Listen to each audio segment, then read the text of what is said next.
Following a request from the German Ministry of Aviation, RLM, in 1940, the German aircraft manufacturer Arado began working on a new multi-purpose jet-powered plane. Arado's work would lead to the development of the advanced and sophisticated AR-234 aircraft.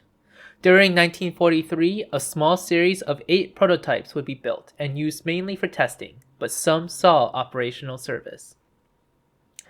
During the spring of 1940, Arado was contacted by RLM officials with a request to design a completely new multi-purpose jet aircraft to be used for bombers and for reconnaissance duty. This aircraft was to be powered by new jet engines, which were under development by Junkers and BMW.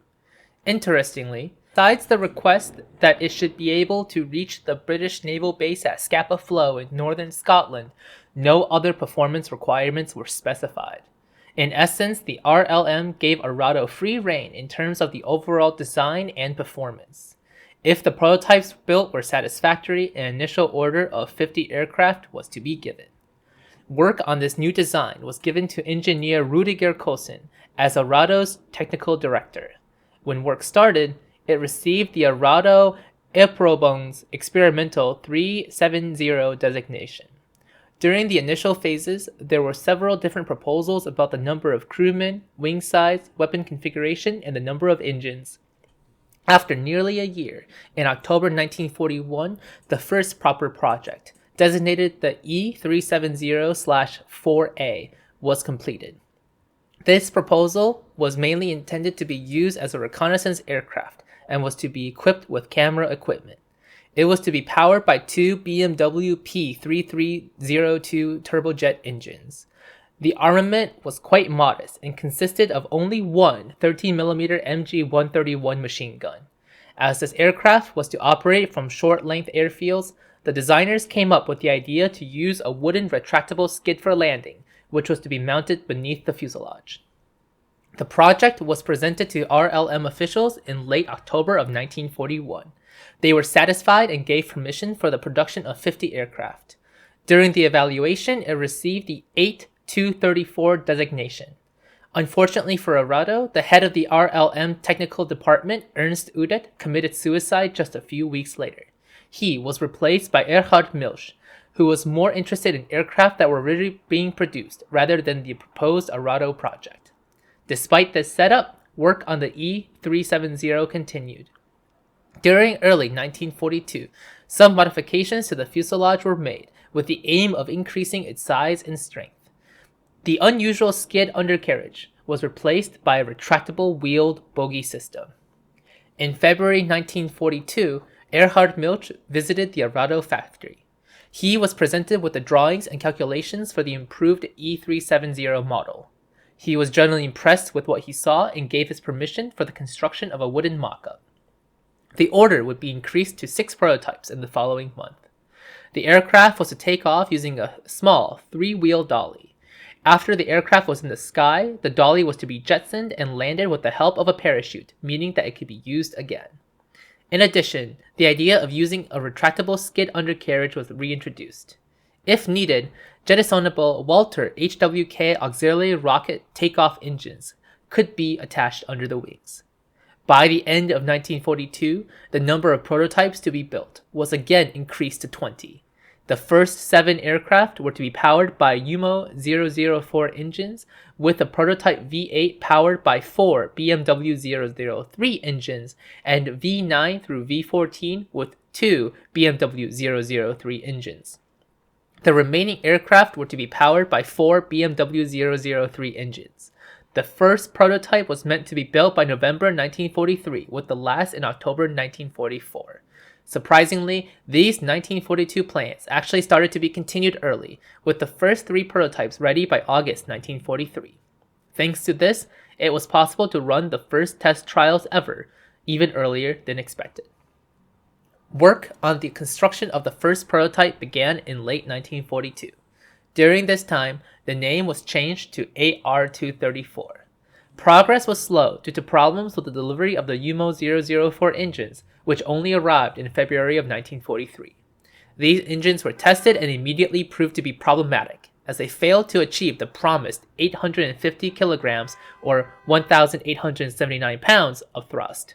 Once fitted with these engines, the first prototype, the AR-234V1, was used for static ground testing and taxiing trials. No flight was initially accepted due to the short runway at Brandenburg, where the prototype was built. For this reason, the prototype was moved to a Luftwaffe airfield at Münster. During July 1943, this aircraft was mainly used for ground tests.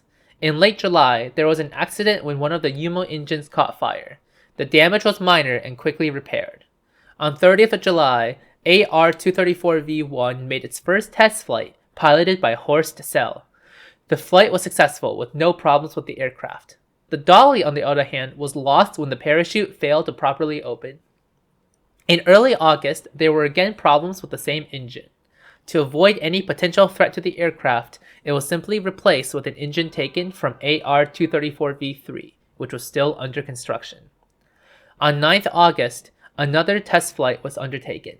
During this flight, Sell reached a speed of 650 kilometers or 400 miles an hour without any problems. The dolly was once again lost, similarly to the first one. Additional changes were made to the position of the parachute on the dolly, which proved to be the solution to this problem.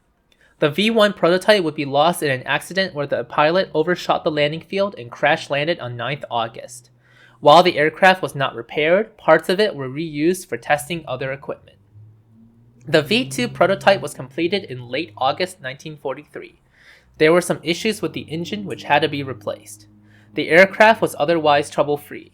It moved to Alt-Lonowitz, where it was mainly used for engine testing.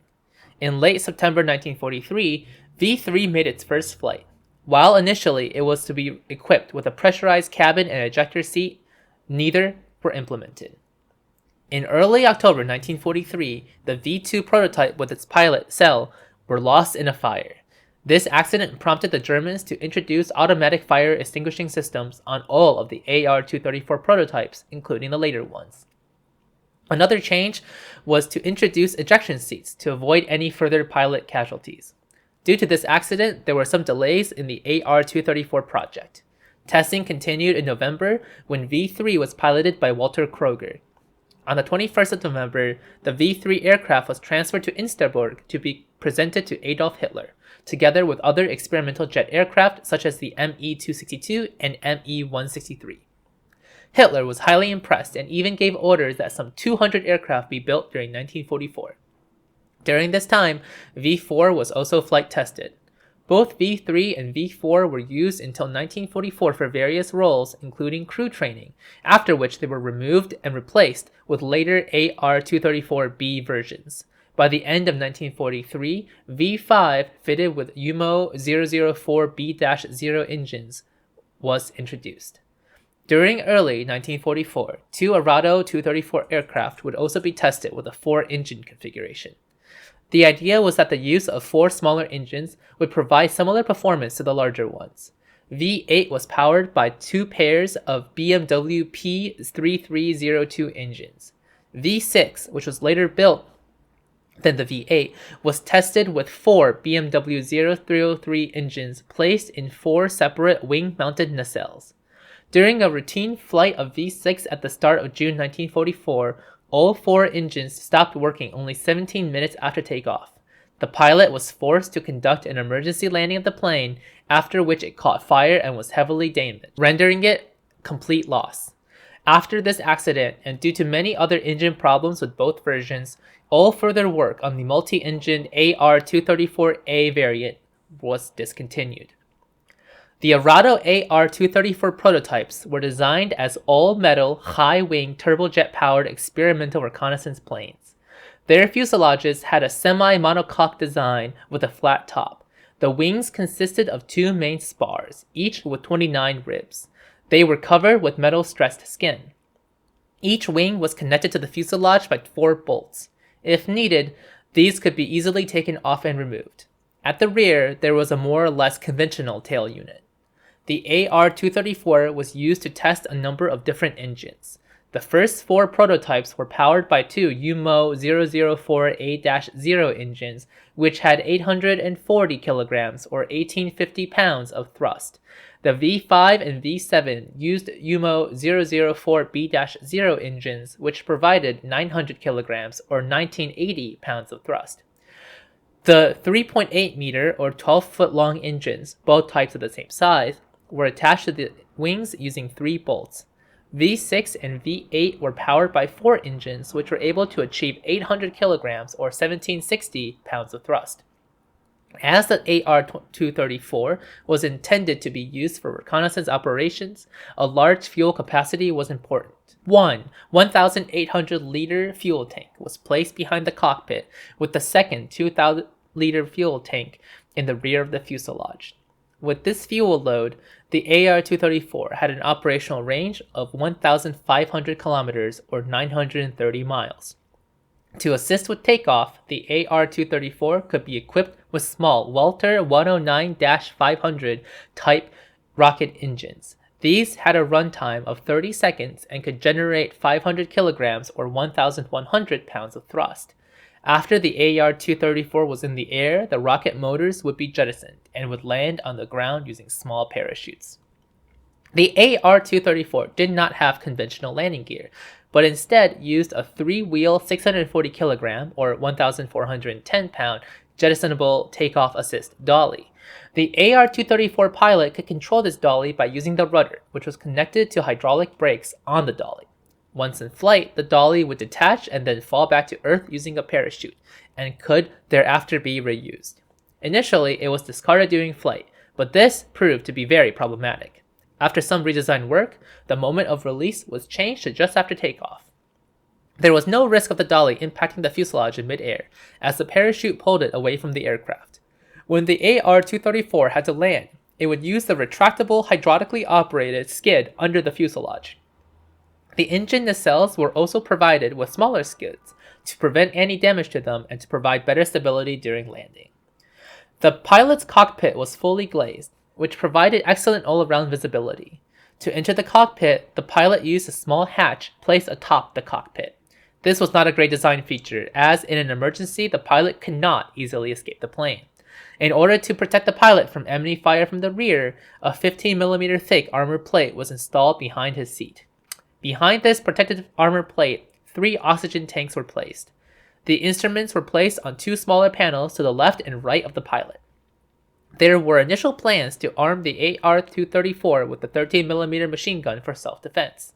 Due to the experimental nature of the AR-234A version, no armament would actually be installed. In May 1944, Connie Noel of the Luftwaffe Experimental Wehrschützverband unit requested that at least 2 AR-234 airframes be used for experimental reconnaissance operations after examining the prototypes. The request was accelerated and the V5 and V7 aircraft were allocated for this task. Besides the camera equipment, virtually nothing else was changed on those 2 aircraft. For the testing of these aircraft, 2 pilots were chosen, Horst Goltz and Erich Sommer. At the start of June 1944, the V5 prototype was tested by Goltz during a short 30-minute long flight. He later wrote after the war, "The takeoff procedure was not very complicated. First, I engaged the starter, then fed petrol into the combustion chamber until, at approximately 6,000 RPM, I made the gradual change to J2 kerosene. The engines were then revved up to their maximum 9,000 revolutions per minute. After takeoff, I throttled the engine back to cruising speed. It was a completely new flying experience. Only a slight whistling noise in the cockpit could be heard. The takeoff dolly had functioned quite normally. It was really wonderful." 4 days later, Sommer also tested this aircraft and gave a similar positive assessment of its overall performance. More flights were undertaken in the following days without major problems. While piloting the V5 prototype during a routine takeoff, Goetz's wheel takeoff dolly release mechanism failed, with the assembly remaining stuck to the aircraft landing skids. He immediately tried to land back at the airfield. Despite the dangerous maneuver, he managed to land in a nearby potato field, with minimal damage to the plane. Around this time, 2 test pilots were informed that no prolonged or high-altitude flights had ever been attempted by the AR-234 prototypes, mostly due to a lack of pressurized cockpit. For this reason, Sommer decided to personally test the AR-234's performance at altitude.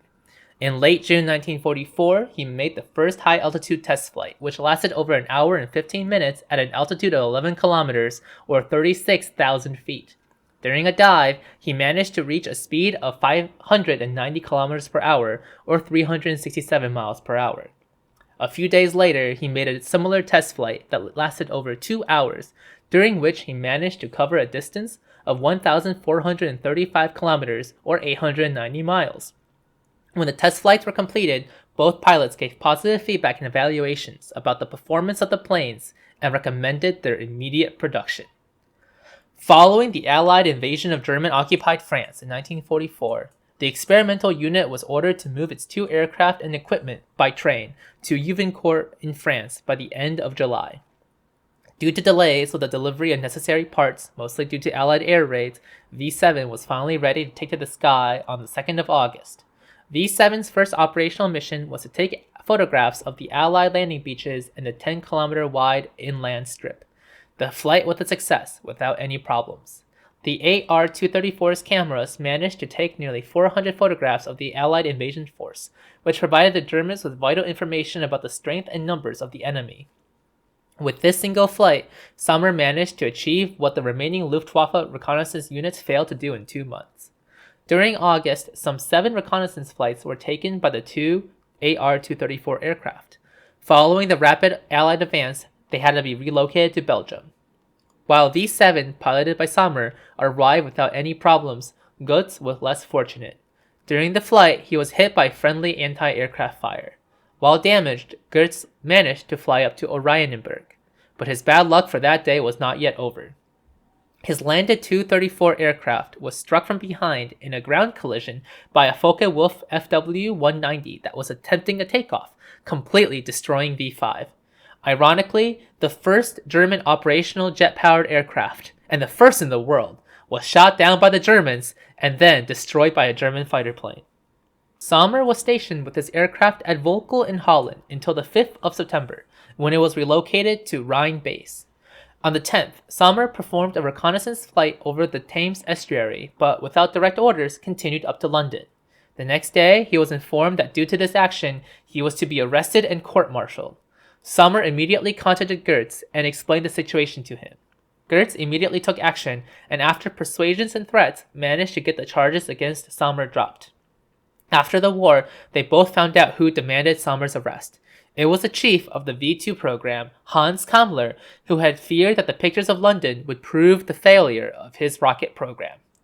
Sommer made at least 4 more reconnaissance flights with AR-234 V-7 before it was finally replaced with the B version, which was essentially just a copy of the previous version but with a wider fuselage and a more conventional, completely retractable wheeled landing gear. After this, V-7 was mainly used for crew training before being damaged during a takeoff accident on the 19th of October 1944. After it was repaired, Goetz made a flight to Oranienburg, where the plane was removed from service. While only a small number of AR-234A planes were built, they proved to be successful designs. During the initial development phase and in their experimental use in service, no major issues were noted. The major drawback was the insufficient quality of the engines and the use of a jettisonable takeoff dolly. Following the success of AR-234A, the development and production of the B and C versions was approved.